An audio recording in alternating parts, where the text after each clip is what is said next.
Next, from Springfield, Governor Quinn gives the keynote address to the annual gathering of the Illinois Retail Merchants Association.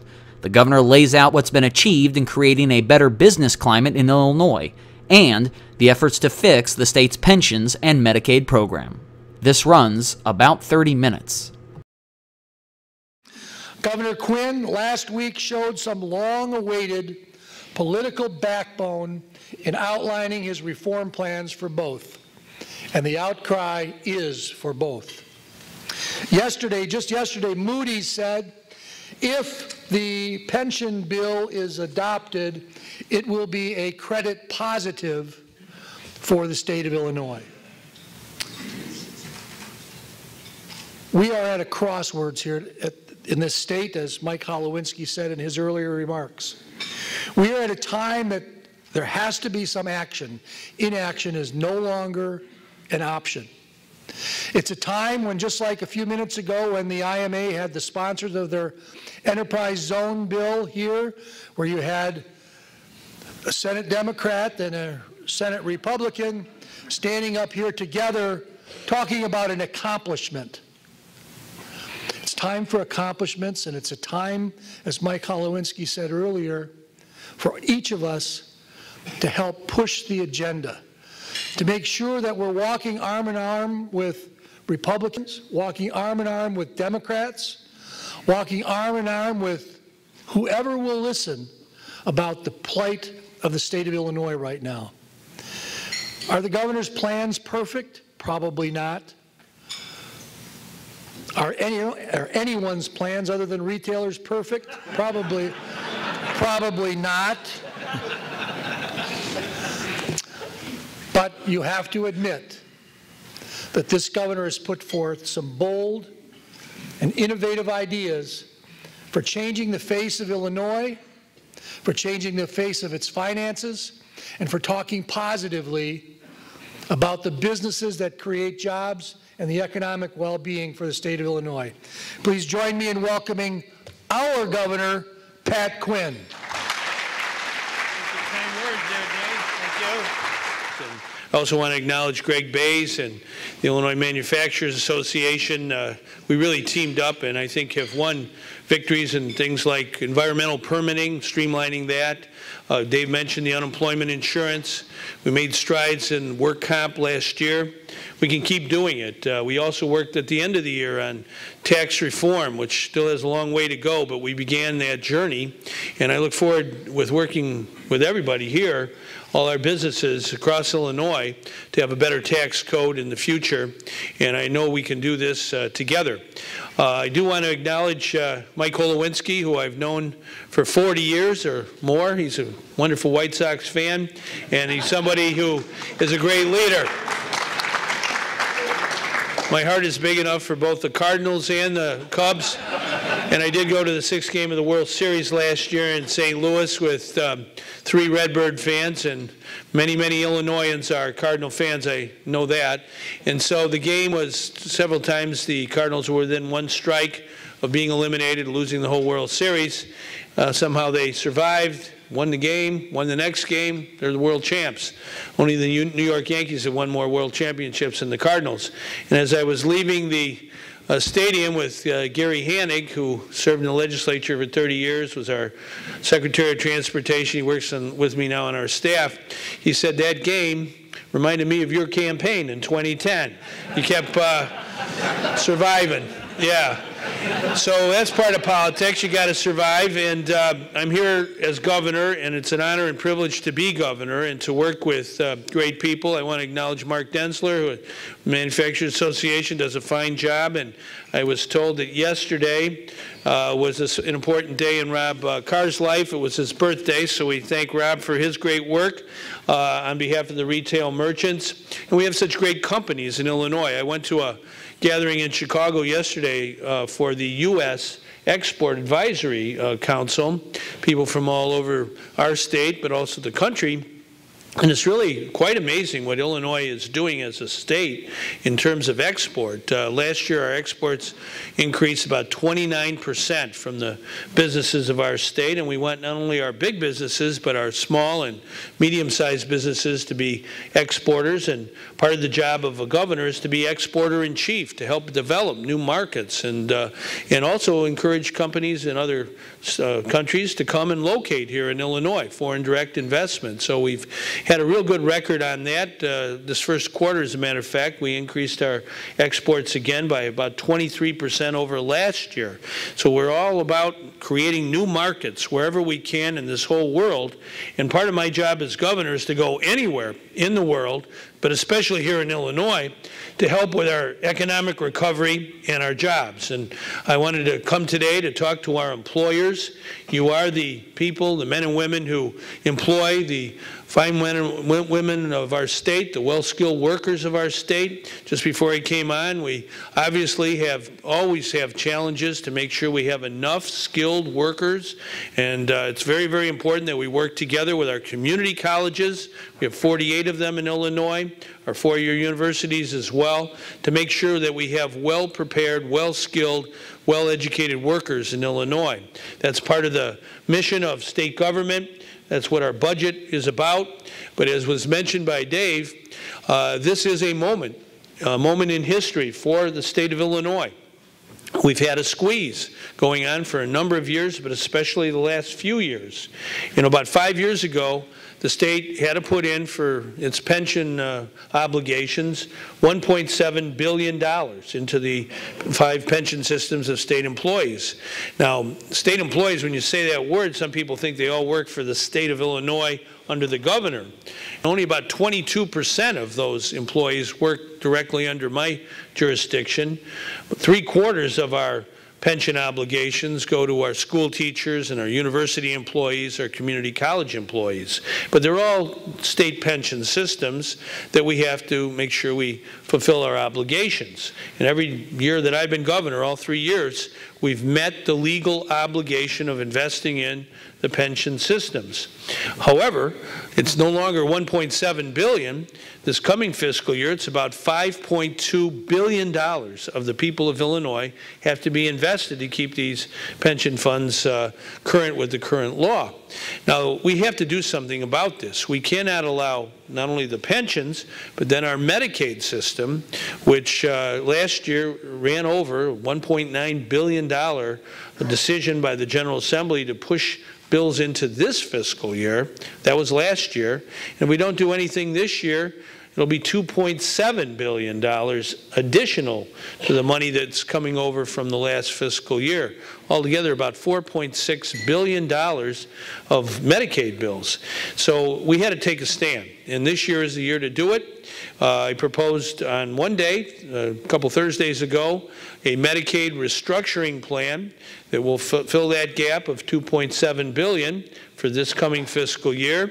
And the very next day, I proposed a pension restructuring, stabilization, rescue plan that will get our state out of the situation it's been in for decades. I did not create this pension problem. I didn't create the Medicaid problem. But my job is here to solve that problem with your help, because this is the moment. We have, fortunately, in Illinois, our economy is starting to grow again. We've had 7 straight months of lower unemployment and increasing employment. More people are working. Our unemployment rate is still too high. We've got to work night and day to lower that unemployment rate. We have a lot of initiatives that we're working on, especially in the area of public works.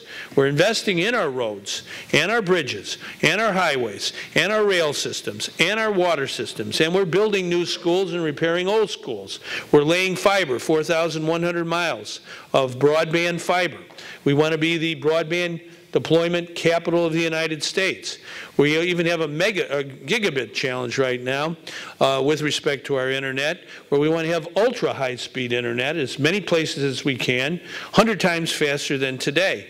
We're investing through our capital bill in all of these important initiatives, and I want to thank the Manufacturers Association, the retail merchants, for helping us get that law passed 3 years ago. It's called the Job Recovery Act, and we have to invest in public public works and infrastructure every day, every year, if we're going to have a strong state. Illinois has a great advantage of being in the middle of the United States. That's good location, and we have good transportation.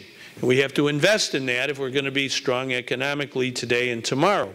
So I really have great hopes that we can continue on the recovery path, but we really have to deal with the fact that the squeeze is on from pensions, from Medicaid, on our budget, and on our credit rating. If we're going to issue bonds to build and rebuild Illinois, we must have a much better credit rating. And there's only one way to do that, and that's to meet head-on, squarely address the challenge of our time. For about 35 years, our state has had a situation where previous governors, previous legislators, and members of the legislature chose not to properly invest in the pension system. We're not going to look at the past. We have to deal with right now and the future. I laid out a plan that in the next 30 years we can be 100% funded in our pension systems. That will be a great reform.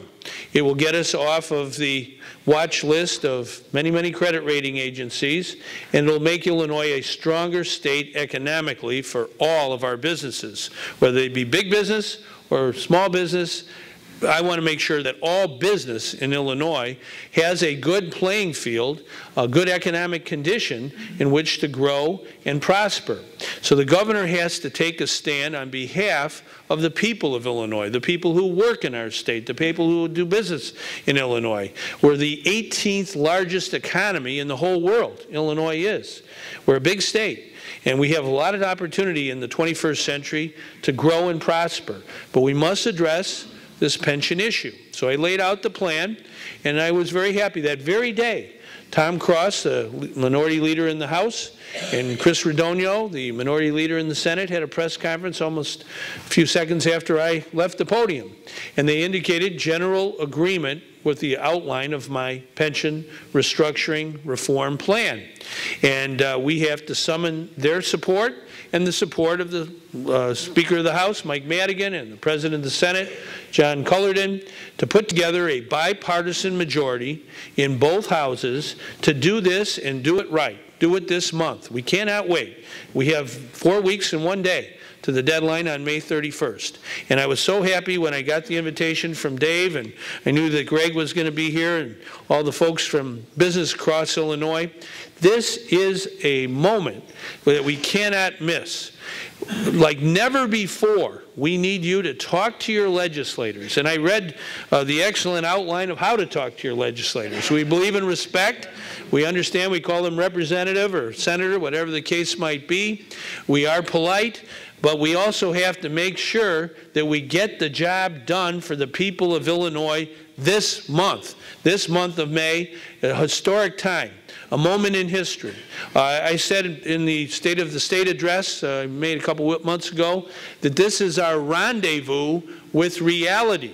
We have to deal with the facts that we must restructure, reform the pension systems. We have a sound plan to do it. There may be refinements here and there. We're certainly open-minded to that.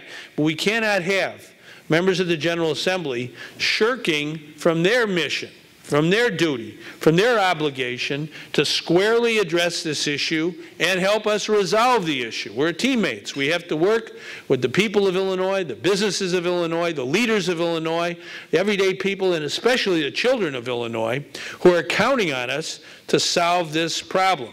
Because if we don't, if we fail to act in a proper way, in an adult and responsible way, then we're really bequeathing onto our kids more and more misery when it comes to pension obligations. We need to invest in education in Illinois from birth to university, from early childhood to K-12 to community colleges. I used to teach community college at night at 2 community colleges, Prairie State and Triton Community College. I know firsthand how workers go back to school to improve their skills, to get a better job, to fulfill the needs of well-skilled workers that you need for your businesses.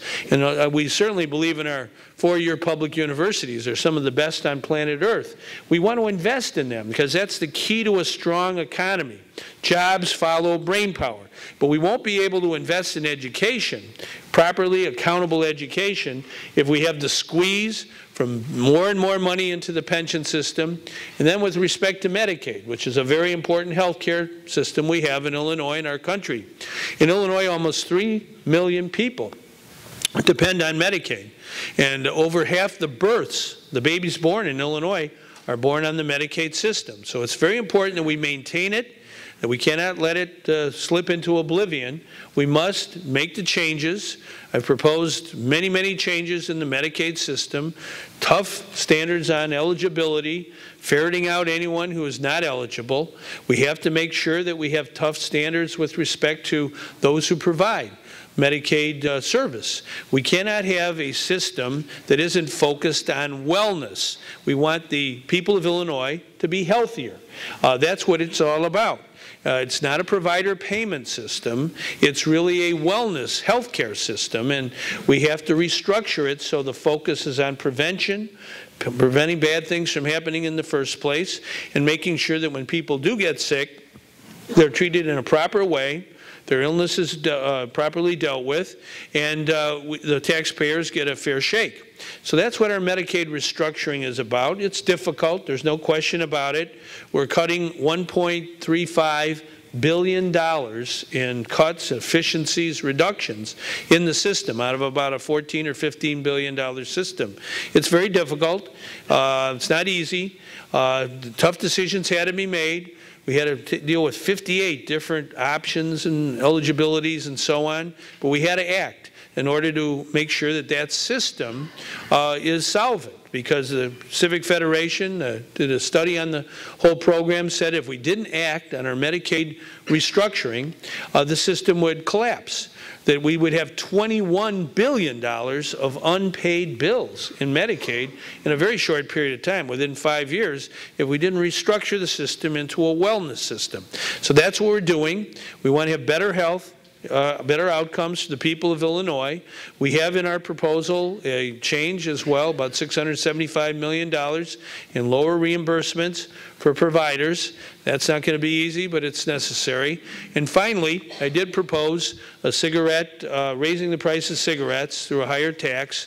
That would get us about $337 million, and by so doing that, we can go to Washington and match that money, Medicaid match. We'd get another $337 million.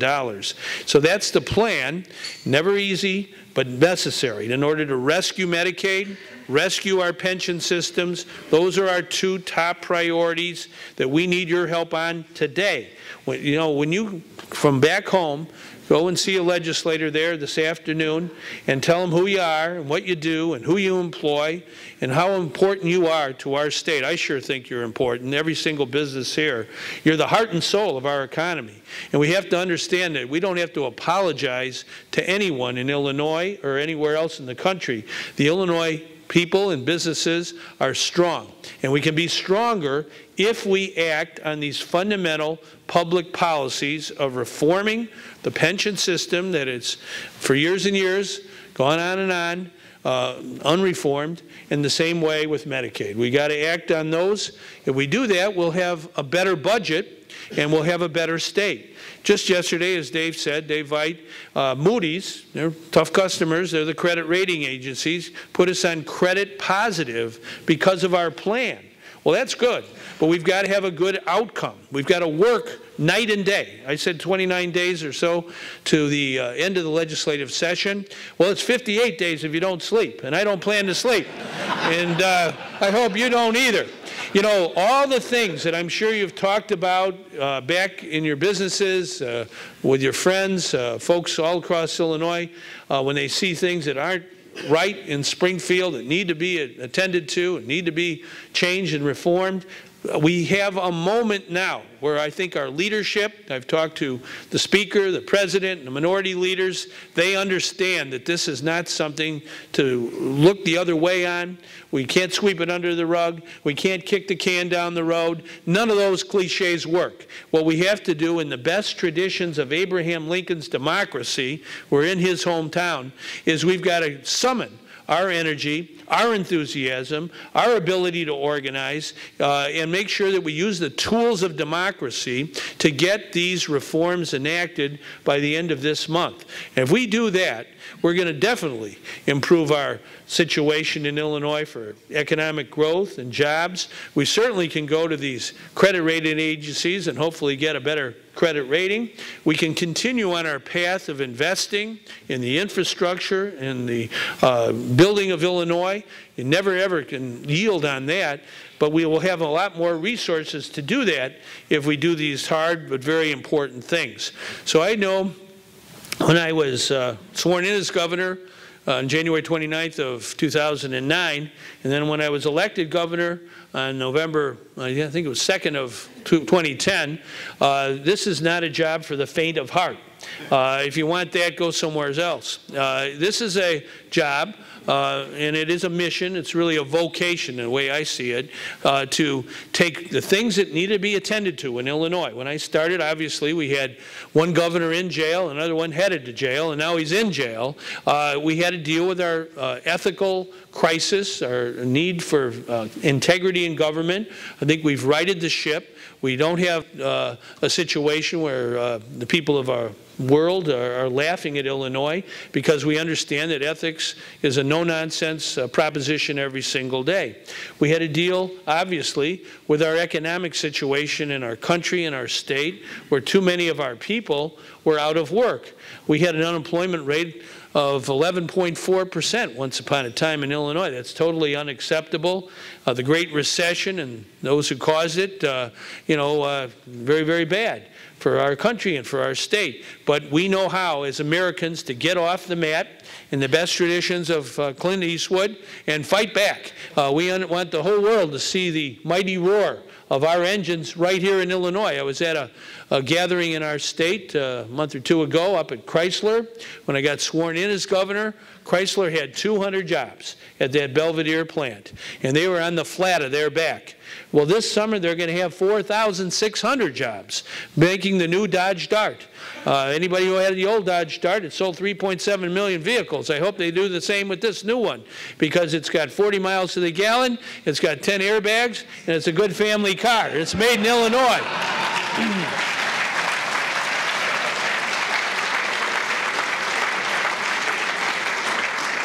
And I think those words, I just heard when we were walking through the crowd here, that a lot of folks who maybe had some activity in China are reshoring. They understand that Illinois workers, they're the best around. The Illinois companies, they're the best around. And we want to make sure that made in Illinois and made in America, those are the words that the whole world hears. And so we can do that together. But we got to attend to these fundamental reforms that are necessary, absolutely necessary, for the good of our people, for the common good. So for those who say, well, they can't do it because of this organization or this situation, we can't listen to that. We have to say what Abraham Lincoln would say, which is you've got to look at the common good.